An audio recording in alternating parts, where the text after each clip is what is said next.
Bonjour, nous allons résumer ensemble le Tanya d'aujourd'hui et de Shabbat. Alors aujourd'hui, il termine l'exemple qu'il a commencé hier avec la graine qu'on plante dans la terre, qui arrive à une situation de néant, qui pourrit dans la terre, et après se fusionne avec la force de faire pousser qu'il y a dans la terre, et donc de cette graine-là, qui n'avait ni couleur et ni odeur, va pousser une récolte ou des fruits sans aucune commune mesure beaucoup plus important, que ce soit dans la quantité ou dans la qualité.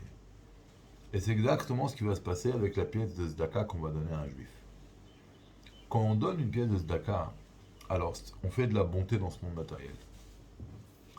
Quand on fait cette bonté, ça réveille en haut quelque chose. En haut, dans le monde de Hatzilut, la dernière sphère, c'est la sphère de la royauté. Dans la sphère de la royauté sont englobées toutes les midotes, tous les attributs. Et le premier mida, le premier attribut, c'est la mida de la bonté. Et donc, lorsqu'un juif fait du chesed dans ce monde-là, ça réveille la source de son âme, qui est donc la sphère de la malchoute, qui est l'endroit où toutes les neshamot Israël sont réunies. Bah, c'est la source, la base des neshamot Israël. Et donc, lorsque nous réveillons cette mida de chesed qui se trouve dans la malchoute de Hatzilut, on va faire descendre cette bonté dans le monde, qui va se traduire par un dévoilement divin dans l'âme du juif pendant qu'il prie, au moins pendant qu'il prie. Et là, c'est une grande délivrance, parce que lorsque le juif va bénéficier de ce dévoilement divin, alors ça va amener une grande lumière dans son âme, et ça va faire chez lui une transformation totale. Et c'est ça qu'on a dit, Zoreat Tzedakot, celui qui sème la charité, Matzmiach, il fait pousser la délivrance. La délivrance, c'est cette lumière divine qui va briller dans l'âme du juif et transformer l'obscurité en lumière. Et là, il dit, c'est plus particulièrement davantage lorsque nous allons donner la tzedaka dans la terre d'Israël. Par exemple, il y a des érudits qui étudient la Torah dans la terre d'Israël ou des endroits de Torah, de mitzvot de la terre d'Israël. Parce que la terre d'Israël, c'est la porte du ciel, elle est directement liée avec la sphira de la royauté dans le monde de Hatzilut. Donc ça va faire descendre cette bonté de façon immédiate. Ça, c'est le Tanya d'aujourd'hui, donc l'importance de donner un tzedaka au moins avant la tefila, comme nous avons commencé cette lettre.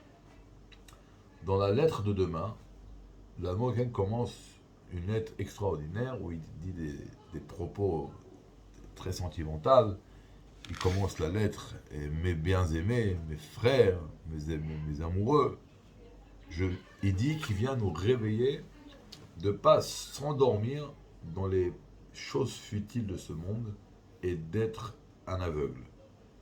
Les choses matérielles, toute la matérialité qui nous entoure, on en a besoin. C'est une évidence, nous en avons besoin pour servir Dieu. Mais à partir du moment où un homme considère la matérialité de ce monde comme une chose essentielle, ça devient quelque chose de complètement futile. Et là, il est comme un aveugle parce que sa neshama, elle est complètement aveuglée. Il ne fait place dans sa vie priorité que aux choses matérielles, et donc il est comme un aveugle. Et l'Admour avec elle dit, regarde, un homme il doit travailler, il doit gagner sa vie. Mais pourquoi il fait ça? S'il fait ça parce qu'il va avoir une belle voiture, une belle maison et des beaux habits, mais tout ça c'est juste pour faire kiff, pour procurer des plaisirs, jouir de cette prospérité, faire jouir sa famille de cette prospérité, mais il n'y a dans cela aucune intention divine pour servir à Kadosh Baruch Hu, alors là c'est pas bon. Parce que l'Admour Aken dit, regardez, tous les matins lorsque nous prions, nous faisons le Shema Israël. Et là-bas, nous proclamons que Dieu est un. Et un, c'est Aleph qui met en relief Aloufo Shel Olam, le maître du monde. Le 8, c'est les 7 cieux et la terre.